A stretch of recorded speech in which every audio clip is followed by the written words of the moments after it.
Hello friends, আমি তোমাদের প্রিয় নীলদা। টেক্সওয়ালাতে তোমাদের ওয়েলকাম। আজকে আমি তোমাদের ক্লাস 11-এর প্রথম টপিক অ্যাবস্ট্রাক্ট অ্যালজেব্রার যে সেট থিওরি আছে তার থিওরি পার্টটুকু আমি কভার করব। দেখো, প্রথমে আমাদের জানতে হবে যে সেট কি। A set is a well defined collection of distinct object. A set is a well defined collection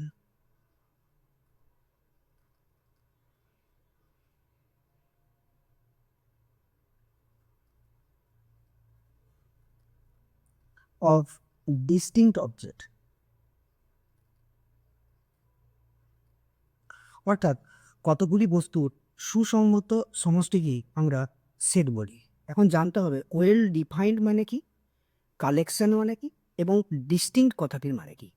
well defined কথাটির অর্থ হলো সুসংবদ্ধ, অর্থাৎ তুমি ধরো একটা ঝুড়িতে কতগুলি ফুল রাখতে চাইছো। এবার তুমি ঝুড়িতে যা কিছু রাখতে পারে না, ঝুড়ির ভিতরে তুমি যদি জল ধরবো বলো, জল রাখতে পারবে না, ঝুড়িতে মতো ফুল রাখতে হবে। অর্থাৎ ঝুড়িটা একটা কন্টেনার, একটা কন্টেনারের মধ্যে তুমি কিছু পদার্থ রাখতে পারো।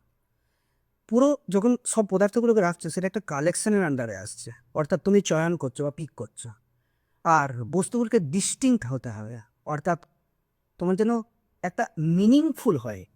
আমি যদি বলি একটা ক্লাসের মধ্যে, একটা ক্লাস ধরো আমি নিলাম, যে তোমাদের ক্লাস 11-এ নিলাম, 5 ফুটের উপরের হাইটের ছেলেদের একটা সেট বানাবো।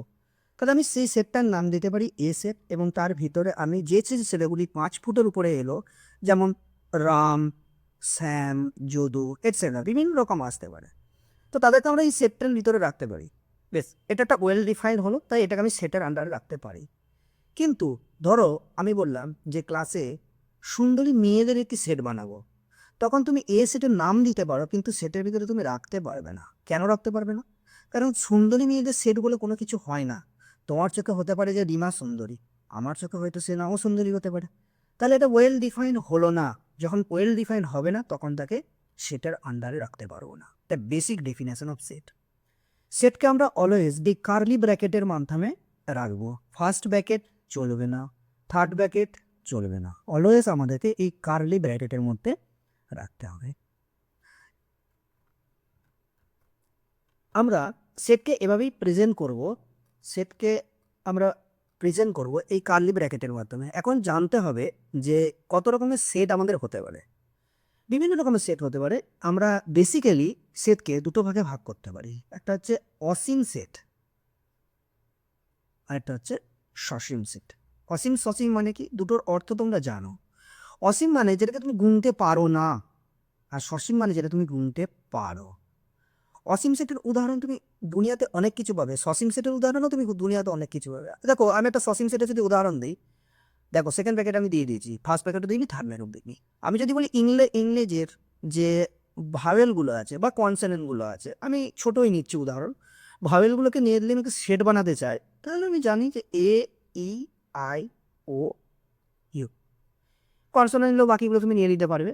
এগুলো হচ্ছে একটা সসীম সেটের উদাহরণ। আচ্ছা, যদি তুমি অসীম সেট নিতে চাও, আমি যদি বলি রিয়েল নাম্বারের ভেতরে 2 থেকে 3-এর মধ্যে, অর্থাৎ 2 less or equals to x, less or equals to 3, যেখানে এক্সটা বিলংস করবে রিয়েল নাম্বারের মধ্যে। আমরা জানি রিয়েল নাম্বারের মধ্যে অনেক কিছু হয়, অর্থাৎ তুমি স্টার্টিং পয়েন্টটাই বলতে পারবে না। তুমি বলবে স্যার 2 থেকে স্টার্ট, না, 2 লেস অর ইকুয়ালস টু, ঠিক আছে তুমি ঠিক বলেছো। এরপরে যখন যাবে তখন তুমি 2.1 বলতে পারবে না। ধরো তুমি বললে 2.1, আমি তো বলতে পারি 2.0, আরেকজন বললো 2.001, আরেকজন বললো 2.0001। কারণ রিয়েল নাম্বার সব কিছু কন্টেন্ট করে থাকে, দশমিক, খুচরো, টুকরো, মূলদ, অমূলদ সমস্ত কিছু নিয়ে তো রিয়েল নাম্বার। সুতরাং এটা একটা অসীম সেট এবং এটা একটা সসীম সেট। অর্থাৎ যদি আমরা কোনো সেটের কাউন্ট করতে পারি কতগুলো এলিমেন্ট আছে, ভেতরগুলোকে প্রত্যেকটাকে এক একটা এলিমেন্ট বলা হয়। যদি আমরা দেখি যে এলিমেন্টগুলো গুনতে পারছি, সেটা সসীম সেট। যদি দেখি এলিমেন্টগুলো আমরা গুনতে পারছি না, অগণাঞ্জ, তখন সেটা অসীম সেট। আচ্ছা, এরপরে দেখো, যদি কোনো সেটে একটি মাত্র এলিমেন্ট থাকে, সেটাকে তুমি বলবে single tone set. Single tone set, যেমন ধরো ক্লাস আমি বললাম যে 4 ফুট হাইটের কম মেয়েদের সেট, দেখা গেল সেখানে সেট রিমা আছে। তাহলে এই সেটটির ভিতরে শুধু রিমা এলো, আর কেউ গেলো না, এটাকে সিঙ্গেলটন সেট করবে, অর্থাৎ একপদী সেট, বাংলায় বলা হয় একপদী সেট। আচ্ছা, নেক্সট হচ্ছে তোমাদের নাল সেট বা void set. Null or void set, যদি কোনো সেটে কোনো এলিমেন্টই থাকে না, হ্যাঁ, তখন তাকে তোমরা বলবে নাল সেট, বা এটাকে বাংলায় বলা হয় শূন্য সেট। আচ্ছা, এখান থেকে কোশ্চেন আসে তোমাদের পরীক্ষায়, শূন্য সেটটি কীভাবে ডিনোট করা হয়। সিম্পল ফাই দিয়ে তুমি ডিনোট করবে, আর যদি তুমি ফাই না দিতে চাও তাহলে সিম্পল কার্লি ব্র্যাকেটটা দিয়ে ছেড়ে দেবে। কিন্তু ফাইটাকে যদি কেউ এভাবে সেকেন্ড ব্র্যাকেটের ভেতরে রাখে তাহলে এটা কিন্তু শূন্য সেটের আওতায় এলো না, এটা সিঙ্গেলটন সেট হয়ে গেল, অর্থাৎ একপদী সেট, একটা সেট যার একটা এলিমেন্ট হলো গিয়ে তোমার ফাই। আশা করি বোঝা গেছে, এটা হচ্ছে নাল সেট বা ভয়েড সেট, ডিটেলস আসবো পরে।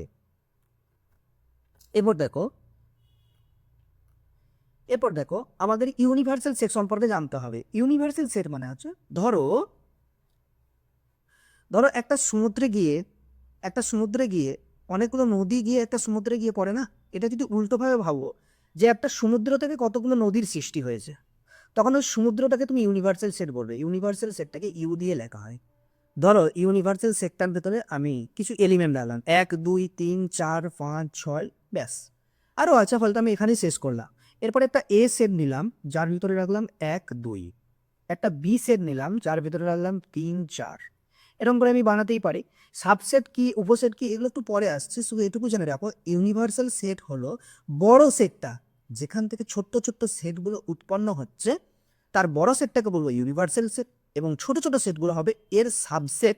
আমি এটাকে বলতেই পারি A is a subset of you.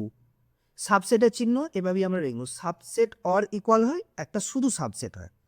এটা সাবসেট অফ ইকুয়াল কেন, কারণ এ যে নদীটা এটা তো সব সব যতগুলো এলিমেন্ট আছে 1 থেকে 6 পর্যন্ত প্রত্যেকটা নিয়েও গঠিত হতে পারতো, ওই জন্য ইকুয়াল। আর এখানে যেটা নিয়েছি সেটা অনলি সাবসেট, কারণ এখানে কিছু এলিমেন্ট কম থাকে। তাহলে সাবসেটটা একটু দেখে নাও যে সাবসেটটা কি জিনিস। ধরো তোমার বাড়িতে একটা বড় ট্যাঙ্কি আছে, ট্যাঙ্কি সবাইকার বাড়িতে থাকে, যেখানে আমরা জল ধরি মোটরের সাহায্যে। এবারে এই ট্যাঙ্কির সাহায্যে পাইপ লাইন করা থাকে, তোমাদের বাথরুম বেসিন থেকে শুরু করে এ টু জেড সব জায়গাতে দেখবে পাইপ লাইন করা থাকে। ধরো তুমি সেখানে একটা বালতি এনেছো, এই বালতি স্নান করার জন্য তুমি জল নেবে, এই জলটা তোমার কোথা থেকে আসবে, এই ট্যাঙ্কিটা থেকে আসবে। তাহলে এই যে বালতিটা হলো তোমার এই ট্যাঙ্কিটার একটি সাবসেট, অর্থাৎ বালতির ভেতরে যে জলগুলো আসবে না সেটা তোমার এই ট্যাঙ্কি থেকে আসবে। পাশের বাড়ি ধরো এরকম একটা ট্যাঙ্কি আছে, তোমার ঘরের পাইপ লাইনের সঙ্গে পাশের বাড়ির ট্যাঙ্কির কোনো কানেকশন নেই, সুতরাং পাশের বাড়ি থেকে যদি জল চলে আসে তাহলে তোমার এই বালতিটাকে সাবসেট বলা হবে না। ধরো এইটা হচ্ছে তোমার বাড়ির একটা ট্যাঙ্কি, এর ভেতরে তোমার এলিমেন্টগুলো আছে, অর্থাৎ জলগুলো আছে ধরো। এরপরে ধরো তুমি তোমার বালতিতে জল ধরছো, দেখলে যে 1 2 এর সাথে রয়ে গেল 8, তাহলে এটা কিন্তু সাবসেট হবে না ইউ এর, কারণ এই যে পাশের বাড়ির এই যে বাড়ি থেকে একটি জল চলে এসেছে, এই জন্য তোমার সাবসেট হলো না। কিন্তু এখানে দেখো যেটা নিয়েছিলাম এটা একটা সাবসেট, এটা একটা সাবসেট বলতে পারি। এটা তোমার বাড়ির ট্যাঙ্কি, ট্যাঙ্কির ভিতরে এলিমেন্ট, আর এই যে বালতির ভেতরে তোমার জলগুলো রয়েছে। কোনো এলিমেন্ট অর্থাৎ জলটা কিন্তু কখনো ট্যাঙ্কি সাবসেট হতে পারে না, জলটা বিলংস হতে পারে, অর্থাৎ 1 বিলংস টু এর চিহ্ন এটা, 1 বিলংস টু ইউ এটা আমি বলতে পারি, 1 বিলংস টু এ এটা বলতে পারি, কিন্তু 1 is a subset or equal to A এটা কখনো বলতে পারি না, কারণ বালতিটা সাবসেট হতে পারে ইউ এর, অর্থাৎ ট্যাঙ্কিটা, কিন্তু বালতির ভেতরে জলটা কখনো সাবসেট হতে পারে না, ও বিলংস হবে। আচ্ছা, এটা গেল তোমাদের ইউনিভার্সাল সেট। দুটো সেটকে আমরা কখন ইকুয়াল বলবো, আচ্ছা, যদি দেখো যে এ সেটের ভেতরে যা এলিমেন্ট আছে যদি বি সেটের ভেতরেই তাই এলিমেন্ট থাকে, তখন দুটো সেটকে আমরা ইকুয়াল বলবো। ম্যাথামেটিক্যালি এভাবে তো বলা যায় না, যদি A is a subset equal to B হয় and B is a subset equal to A হয়, দেন আমরা বলতে পারি এ ইকুয়াল টু বি। দুটো সেটকে তখন আমরা ইকুয়াল বলতে পারি ম্যাথামেটিক্যালি। অর্থাৎ তুমি দুয়ালতি জল ধরেছো, বালতি তো সেম কন্টেনার, সেম জলটাও তো সেম জায়গা থেকেই আসছে না, ট্যাঙ্কি থেকে, তো তখন সেটা বলবো যে দুটো সেট তোমার সেম সেট, এটাকে বলবো আমরা ইকুয়াল সেট। আচ্ছা, এরপর দেখো প্রপার সাবসেট ও সুপারসেট, যেটা আমরা তোকে বলে দিয়েছি। এরপর দেখো সূচক সেট বা পাওয়ার সেট সম্পর্কে একটু জেনে নাও, যে পাওয়ার সেট বা সূচক সেটটা কি। দেখো পাওয়ার সেট, এটাকে আমরা বাংলায় বলি সূচক সেট।